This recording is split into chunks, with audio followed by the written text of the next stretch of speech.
Where is Donald Trump? I'll tell you where. He is in hiding from his own shutdown. Utterly pathetic, as California Governor Gavin Newsom noted. He is rotting away. He is stewing in his misery and his hate for our country. And like the coward that he is, as his hand rots away, he is hiding right now. He sent out J.D. Vance and Karolin Leavitt yesterday to spew the same old nonsense, blaming migrants and transgender people for the shutdown. It's not working, Donald. People know that you control all branches of government, and in government in the United States, you have to reach compromise. You have to behave like an adult and stop posting your stupid memes of Leader Jeffries wearing a sombrero and having a mustache with mariachi bands.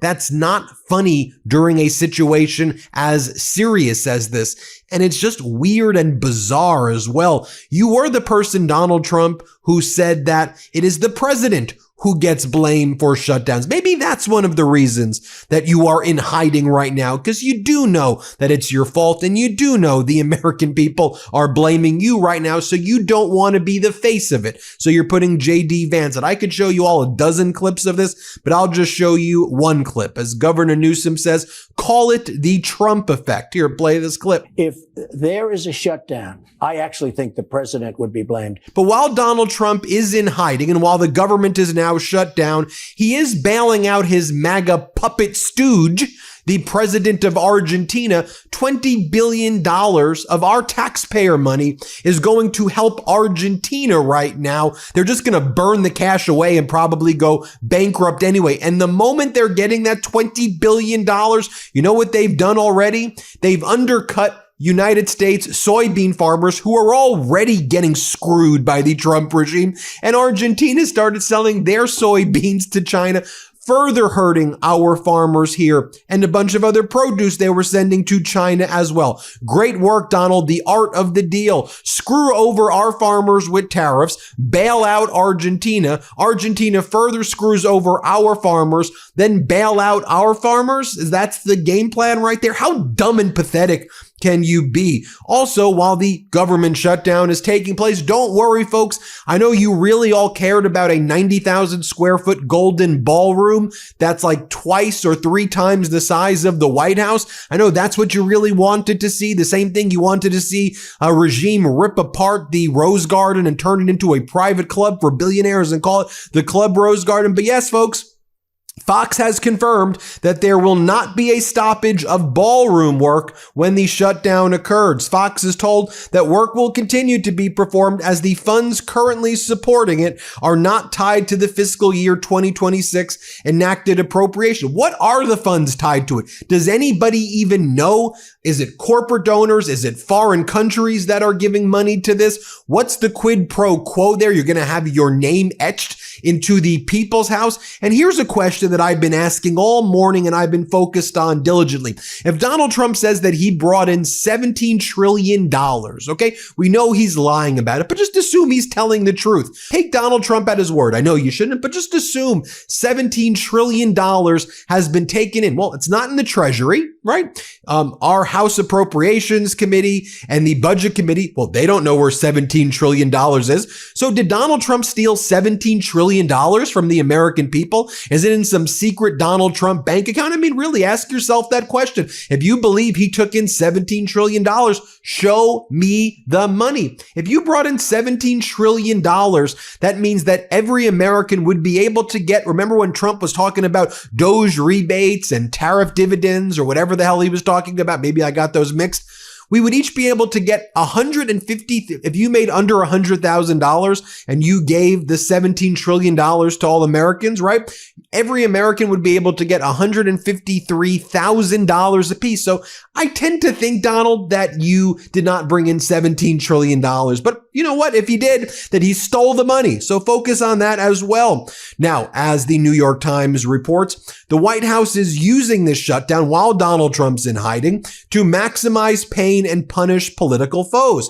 The moves by the White House appeared both unprecedented and punitive, underscoring the risks of a fiscal stalemate that had no end in sight. Well, it has an end in sight if Republicans just protect the American people's health care. All of their lies that the money's going to unlawful migrants, it's not allowed to go there under federal law. Transgender surgeries in Peru, transgender for everybody. What the hell are you even talking about? Americans who are on Affordable Care Act plans, like 20 million, are going to either lose their health care or it's going to become so expensive. I saw some data right here that like the average family, take a look at this. This is the stat from Steve Ratner. Pull this one up, guys. Democrats are fighting to preserve an Obamacare tax credit. Without it, a 55-year-old couple making $85,000 would see their premiums more than triple to $24,000 a month. More than 24. How does a couple that makes $85,000 a year pay $24,000 in health insurance? That's ridiculous. So Trump and all these MAGAs, just stop blaming migrants and stop blaming transgender people. This is a real issue that's going to bankrupt most Americans. So let's act like adults and stop with your stupid memes and behave like freaking grown-ups. Nope, but they want to do their memes right here. This is what the White House account was posting. Chuck Schumer dressed as a hot dog. Oh, very funny. I mean, I know the meme. And by the way, I'm good. You like humor? All good. I like a joke, but not in this context right here. When you're the president of the United States and you've told Democrats last week, go F yourself in response to serious good faith negotiations, when our government depends on good faith negotiations between both political parties, when you told Republicans, do not negotiate with Democrats, don't even speak to them, was your position before,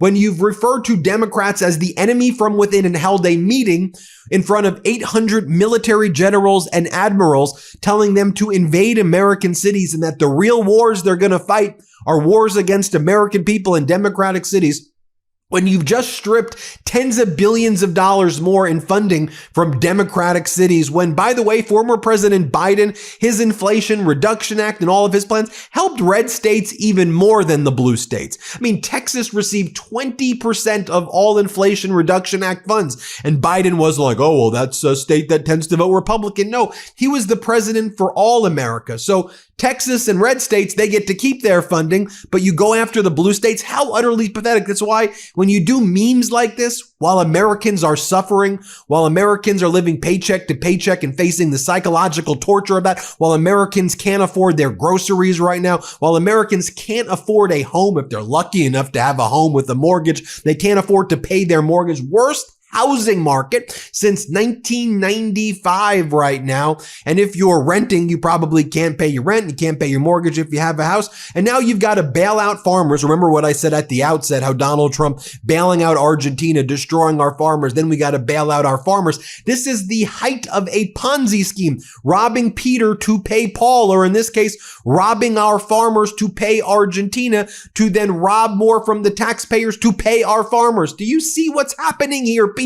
Isn't it so freaking obvious? And I don't care what political party you're from. This should just be self-evident, right? Like, it's self-evident that Donald Trump is a fraud. He's a bankrupter. He's a sexual abuser. He's a felon, and he's behaving as such right now in the Oval Office. That's what he's doing, or what's going to be left of it after their stupid 90,000 square foot golden ballroom. Here's what Donald Trump actually posted yesterday. The audacity. Here's what he posts. The soybean farmers of our country are being hurt because China is, for negotiating it, but that in quotes, reasons only, not buying. We've made so much money on tariffs that we are going to take a small portion of that money and help our farmers. I will never let our farmers down. You did, pause. You did let them down, okay? You did. Sleepy Joe Biden didn't enforce our agreement with China, where they were going to purchase billions of dollars of our farm product, but soybeans in particular, it's all going to work out very well. Oh, it's Biden's fault. That's why these people are such pathetic, vile pieces of trash.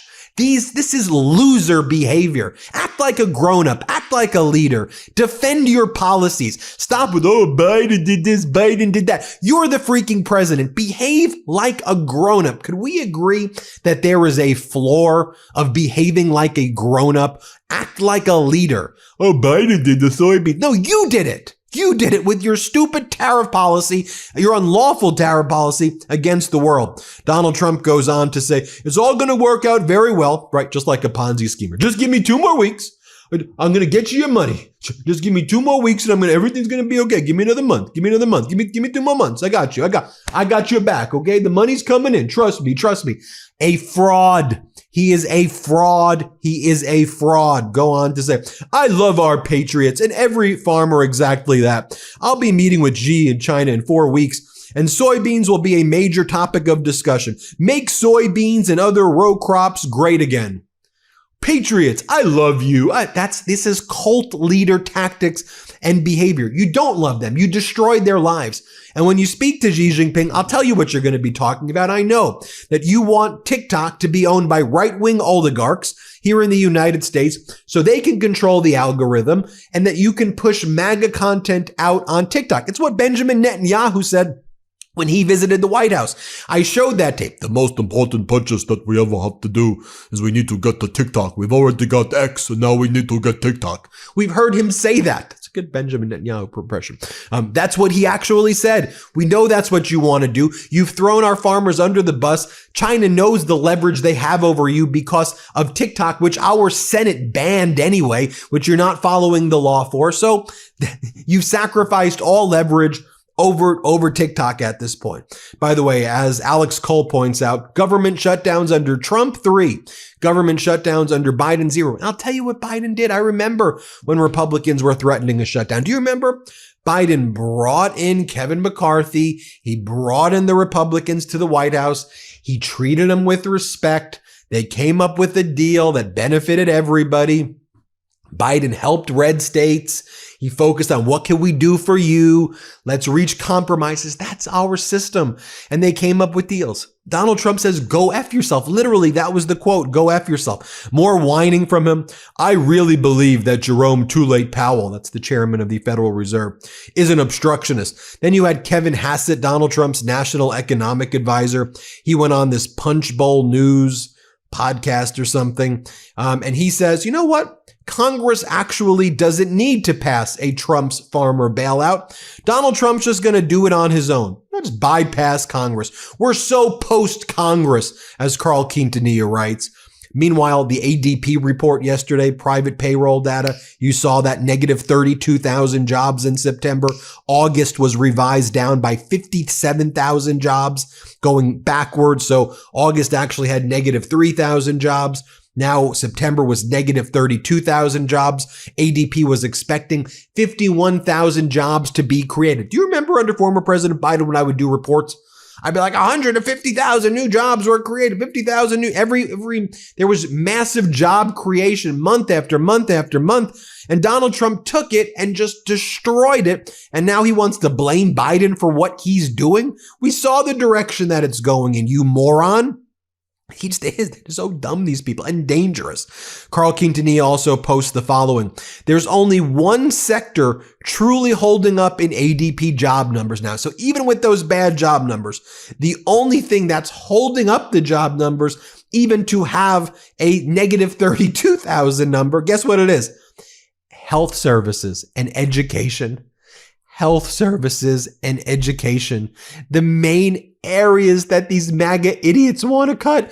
The one area of growth under Trump is the area they're attacking right now, and that the Democrats want to preserve and save. Like, do you see what's happening? I mean, look at the chart. Manufacturing in a recession, construction in a recession, trade, transportation, utilities getting crushed. Go ask truckers and freight shippers what the hell's going on there. Leisure and hospitality may as well be considered a depression at this point with the whole world boycotting the United States. The one area that's doing good is education and health services, and that's what the Trump regime is going after. New York Post is even reporting beef prices reach record highs as droughts leave cattle inventory depleted. Food inflation, 3.2%. Meat inflation, 5.4%. Ground beef inflation, 12.8%. Beef roast, 13.6%. Steak, 16.6%. That's what's happening. And meanwhile, you have J.D. Vance showing up on Fox, and all they want to talk about is sombrero this, sombrero that. Play this clip. So can you give us some insight into what they talked about, maybe how we can come to a compromise? And the hats. The Trump trolling him with 28 hats. Yeah, thank you, Lawrence. That's the most important part. There were also the Trump 2028 hats, which I think made the majority or the minority leader in both the House and the Senate very uncomfortable. You have MAGA Republican Anna Paulina Luna. What do you think they're talking about? Sombrero this, sombrero that. Play this clip. And yeah, all of a sudden they're offended by President Trump. But in light of that funny joke, I actually did purchase a red sombrero that I hope that President Trump and J.D. Vance will wear during the celebration of Hispanic Heritage Month later on this month. All right. You got sombreros all over the White House. Peter Doocy said that from State Regime Media that this is what's going on in the briefing room. TVs all playing AI-generated sombreros on Hakeem Jeffries. These are not serious people, folks. Here, play this clip. Hakeem Jeffries said this afternoon he thinks that President Trump is engaged in unserious behavior during this shutdown, but officials here don't seem to mind one bit. In fact, the briefing room TVs have been playing that AI-generated video of Jeffries in a sombrero on a loop for several hours. John. He knows how to troll, doesn't he, Peter? But I'll leave you with this because I thought this was inspiring. Pope Leo XIV, speaking with the press, he was asked about the Vatican or the Catholic Church honoring Senator Durbin, who supports women's reproductive rights. So the reporter asks the Pope, so what do you think about Senator Durbin, who received this honor? There was a number of, I think, bishops and cardinals who ended up protesting Durbin getting this award. She was like, he's for abortion, he's for women's reproductive rights. So how could the Catholic Church give him this award? And Pope Leo had a great response, I thought. And he said, look, people who say that they're anti-abortion or that they're against abortion, but they support the death penalty, how could you call them pro-life? And then he goes, people who claim that they're against abortion, but they are out there engaging in inhumane conduct of immigrants and migrants in the United States. How do these people say they're pro-life? I thought it was very profound. So let me close this video off by, again, whether you're religious or not religious, I just want you to be a good person. I just want you to be empathetic. Here on the MeidasTouch Network, we're okay talking about love and caring for people and helping people up and not punching down. So again, I'm not showing you this in a religious sense. I'm just showing you this because I thought it was an interesting response. So let's end the video with this. Let's play it. Just wanted to ask one thing that has become a bit of a divisive subject in the U.S. right now, with Cardinal Supich giving an award to Senator Durbin. Some people of faith are having a hard time with understanding this because he is he's for legalized abortion. How would you help people of faith right now decipher that, feel about that, and how do you feel about that? I'm not terribly familiar with the particular case. I think that it's very important to look at the overall work that a senator has done during, if I'm not mistaken, 40 years of service in the United States Senate. I understand the difficulty and the tensions, but I think as I myself have spoken in the past, it's important to look at many issues that are related to what is the teaching of the church. Someone who says I'm against abortion but says I'm in favor of the death penalty is not really pro-life. So someone who says that I'm against abortion but I'm in agreement with the inhuman treatment of immigrants who are in the United States, I don't know if that's pro-life. So they're very complex issues. I don't know if anyone has all the truth on them. But I would ask first and foremost that there be greater respect for one another and that we search together both as human beings, in that case as American citizens or citizens of the state of Illinois, as well as Catholics, to say we need to really look closely at all of these ethical issues and to find the way forward as church. Church teaching on each one of those issues is very clear. There you have it, folks. Let me know what you think. Hit subscribe. Let's get to 6 million subscribers together. And thanks so much for watching. Love this video? Support independent media and unlock exclusive content, ad-free videos, and custom emojis by becoming a paid member of our YouTube channel today. You can also gift memberships to others. Let's keep growing together.